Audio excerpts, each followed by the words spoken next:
Hello dear students. तो specially class 10th के लिए आज एक ये बड़ा ही इंपॉर्टेंट क्वेश्चन लेके आया हूँ मैं आज, जो एक्सरसाइज 3.2 में से है, एनसीईआरटी की बुक में आपका।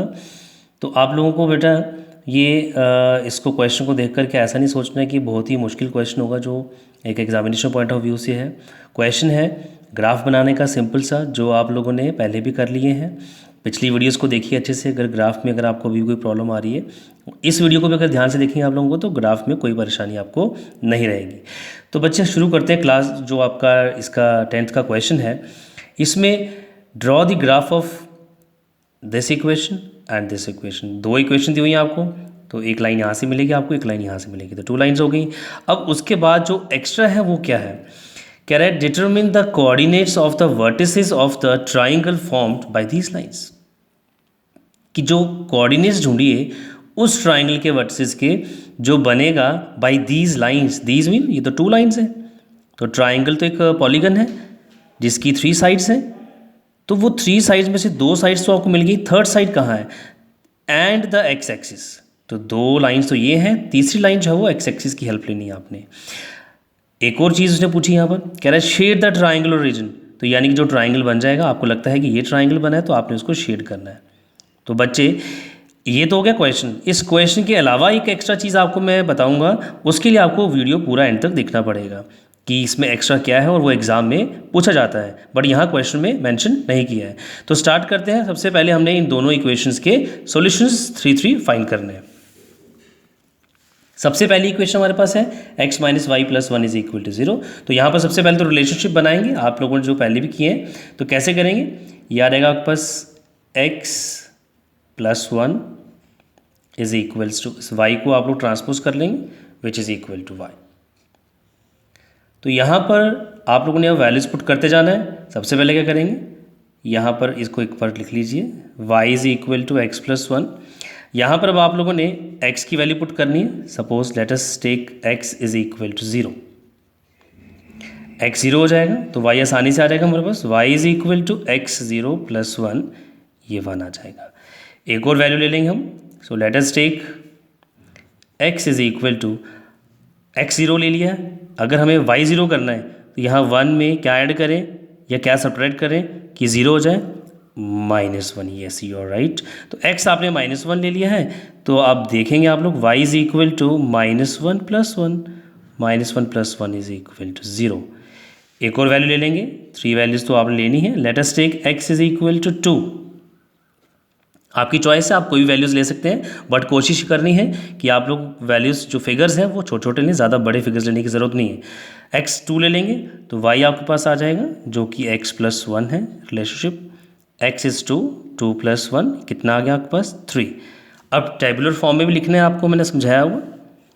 एक छोटा सा टेबल बना लेंगे, इससे आपको जो है वो सॉल्यूशंस देखने में, ढूंढने में और प्लॉट करने में काफ़ी हेल्प मिलता है। सबसे पहले आपने x 0 लिया, y 1 आया, x -1 लिया, y आपके पास जो है वो 0 आ गया। x 2 ले लिया आपने, y आपके पास 3 आ गया। ये -1 0, -1 0, 2 एंड 3।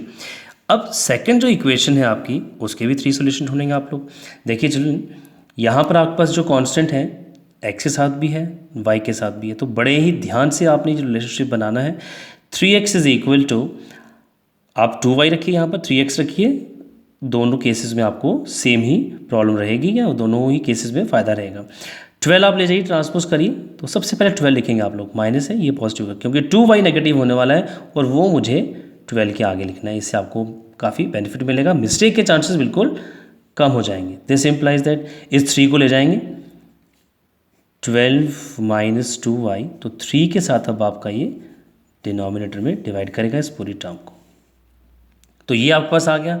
तो बच्चे, तो इसके बाद अब आपने क्या करना है, अब वैल्यूज़ y की वो पुट करनी है। जैसे ही आप इसको 2 से मल्टीप्लाई करें और 12 में से फिर माइनस करें, जो डिफरेंस आए वो 3 का मल्टीपल हो। मैं एक छोटी सी एग्जांपल लेता हूँ आपको, y 0 लेते हैं, 2 × 0 हो जाएगा 0, 12 - 0 इज़ 12, और 12 3 का मल्टीपल है, तो बेस्ट एग्जाम्पल है। So let us take y 0, y 0 आ जाएगा, तो x हमारे पास आ गया है 12 - 2 × 0। अगर आपने लिखना है आप लिख सकते हैं अपॉन 3, बल्कि वो होगा आपके पास 0 ही। This implies that x is equal to 12 upon 3। Which is equal to 4, 3 1s are 3 4s are 12। तो ये बड़े आसानी से आ गए। अब अगर सपोज़ यहाँ मैं 1 लेता हूँ y की वैल्यू, तो 2 1s are 2, 12 माइनस 2 10, 10/3 आएगा वो। तो 10/3 वो फ्रैक्शन जो आपका एक p/q फॉर्म में वैल्यू आएगी, वो ग्राफ में प्लॉट करना मुश्किल हो जाएगा। तो ऐसी वैल्यूज़ से आपने जो है वो थोड़ा सा बिल्कुल पीछे हटना है, वैल्यूज़ आप ऐसी नहीं लेंगे। सपोज़ आप 2 लेते हैं, 2 × 2 4, 12 माइनस 4 8, 8/3, वो भी ग्राफ पे प्लॉट करना मुश्किल हो जाएगा।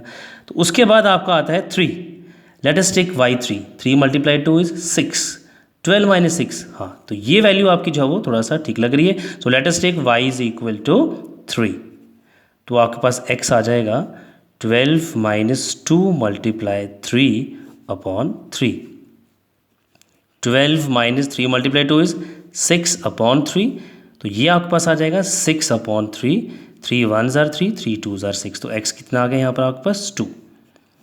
एक वैल्यू और लेनी हमने, so let us take y as, तो y अगर मैं यहाँ पर ले लूँ 6 × 2 इज़ 12 एंड 12 माइनस 12 इज़ 0, तो ये भी एक अच्छी वैल्यू हो जाएगी। Let us take y is equal to 6, तो x आपके पास आ जाएगा 0। मैं एक बार बता देता हूँ फिर से आपके पास, 6 × 2 इज़ 12, 12 माइनस 12 इज़ 0, 0/3 इज़ 0। तो ये आपके पास, इसको भी आप लोगों ने टेबुलर फॉर्म में तीनों वैल्यूज़ को जो है वो लिखना है, ताकि आपको प्लॉटिंग में कोई परेशानी ना है। पहले x फिर y, तो मिनिमम मैक्सिमम 3 वैल्यूज़ आपको मैंने बोला है। तो आपका सबसे पहले आपने y 0 लिया, x आपके पास यहाँ पर 4 आ गया था, y आपने 3 लिया सेकंड में, x आपके पास यहाँ 2 आया, x 0 और y 6। तो ये आपके पास 3 वैल्यूज़ आ गई हैं। अब आप लोगों ने इनको प्लॉट करना है xy प्लेन पे। तो आप लोग देखेंगे अब कैसे, किस तरह से हम लोग xy प्लेन पे यहाँ पर वैल्यूज़ को प्लॉट करेंगे। तो ये आ गया हमारे पास xy प्लेन। अब ये आप लोग देखेंगे, सबसे पहला जो इक्वेशन है उसमें x 0 है और y 1 है। तो x 0 आपका ये है यहाँ पर, और y 1 ये आ जाएगा। तो y एक्सिस पर x 0, ये पहला पॉइंट आ गया। तो हल्का सा डॉट और सर्कल करते जाना आपने, -1 0, x इज़ -1, y 0, तो आपका ये यहीं पर आ जाएगा पॉइंट ऑन x एक्सिस, ठीक है। उसके बाद थर्ड पॉइंट है x 2 है और y 3 है, x 2 ये रहा और y 3 वर्टिकली ऊपर आ जाइए, और ये आपके पास आ गया y 3, तो ये आपका एक पॉइंट और आ गया x 2 y 3। तो हल्का सा डॉट, और उसके बाद आपने जो है वो इनको तीनों को जोड़ लेना है। तो सबसे पहले आप लोगों ने इन तीनों, ये नहीं है कि आप दोनों इक्वेशंस के पॉइंट जो है प्लॉट करेंगे उसके बाद इनको जो है वो आपने ज्वाइन करना है, नो, तो वो एक रॉन्ग प्रैक्टिस होगी। जल्दी से आप लोगों ने इसको जो है वो ज्वाइन करना है, और उसके साथ ही आपने कोशिश करनी है कि अगर आप इनकी इक्वेशन जो है, जो आपने प्लॉट करी है, इसको लिख दी जाए कि ये कौन सी इक्वेशन थी, ये थी आपकी x - y + 1 is equal to 0। तो ये फर्स्ट इक्वेशन आ गई है। उसके बाद आप सेकंड इक्वेशन के पॉइंट्स प्लॉट करेंगे, x 4 है y 0 है, x 4 y 0 यहाँ पर आ गया, x 2 y 3, तो ये कॉमन पॉइंट आ रहा है आपका, x 2 y 3 यही पॉइंट आ रहा है। उसके बाद है x 0 y 6, x 0 y 6 यहाँ आ जाएगा। तो ये आप लोगों ने फिर से पॉइंट्स को प्लॉट करना है। 3 पॉइंट्स आपके पास आ चुके हैं। मैंने आपको बताया है पिछले वीडियोस में भी कि 3 पॉइंट्स आप इसलिए लेते हैं कि एक जब ये लाइन बनती है, 3 पॉइंट्स अगर तीनों एक लाइन पे आ रहे हैं, इट मीन्स कि आपका ग्राफ बिल्कुल सही है, कोई मिस्टेक नहीं हुई है। तो चिल्ड्रन आप देख सकते हैं, पहले तो आप इसकी इक्वेशन लिखिए, जो सेकेंड आपने जो है वो ये लाइन ड्रॉ करी है, इसकी इक्वेशन आपके पास है 3x + 2y -12 is equal to 0। तो आपने अच्छे से लिखते रहे इसको। अब उसके साथ ही आपका आ जाएगा ट्राइंगल। तो आप देख सकते हैं ये x एक्सिस है, उसने कहा था कि ये 2 लाइंस और ये एक x एक्सिस है जो ट्राइंगल बन रहा है। तो ये ट्राइंगल दिख रहा है आपको, ये ट्राइंगल बन चुका है आपके पास। तो ट्राइंगल की 3 वर्टिसेस, ये पहला वर्टेक्स आ गया, ये सेकंड वर्टेक्स आ गया, और ये थर्ड, इसको मैं C मार्क कर लेता हूँ, ये 3 वर्टिसेस आ गए। तो बेस्ट ये रहेगा कि आप 3 के 3 वर्टिसेस आप लोग यहाँ पर लिखें, ताकि एग्जामिनर को अच्छे से दिखें कि आप लोगों को 3 वर्टिसेस ट्राइंगल के पता चल चुके हैं।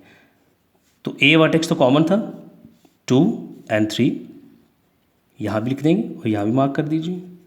B जो है वो यहाँ पर आपका x -1 है, आप देख सकते हैं, बट y 0 है, तो -1 y 0, यहाँ भी सेम केस है, ये भी x एक्सिस के ऊपर पॉइंट है, तो यहाँ पर आपका x 4 है और y 0 है, तो आप यहाँ लिख सकते हैं these are the 3 vertices of the triangle. तो ये था आपका क्वेश्चन जो उसने पूछा था जो टेक्स्ट बुक का। उसने कहा था कि ट्राइंगल शेड करो, वो मैं सबसे लास्ट में करूँगा, लेकिन स्टार्टिंग में ही मैंने आपको कहा था कि मैं एक और इंपॉर्टेंट चीज़ आपसे यहाँ शेयर करूँगा, और वो क्या है, वो ये है कि इस ट्राइंगल का एरिया फाइंड करने के लिए आपको एग्जाम में पूछता है कि find the area of this triangle. और आपको मालूम है कि एरिया ऑफ ट्राइंगल कैसे निकालते हैं, 1/2 बेस इंटू ऑल्टीट्यूड। 1/2 बेस, तो इस ट्राइंगल का बेस ये है, जिसमें कितने यूनिट्स हैं, आप यहाँ से यहाँ तक देखेंगे 1 यूनिट 1 यूनिट 1 यूनिट 1 और 1, काउंट करेंगे 1 2 3 4 5, तो बेस आ गया 5 यूनिट्स।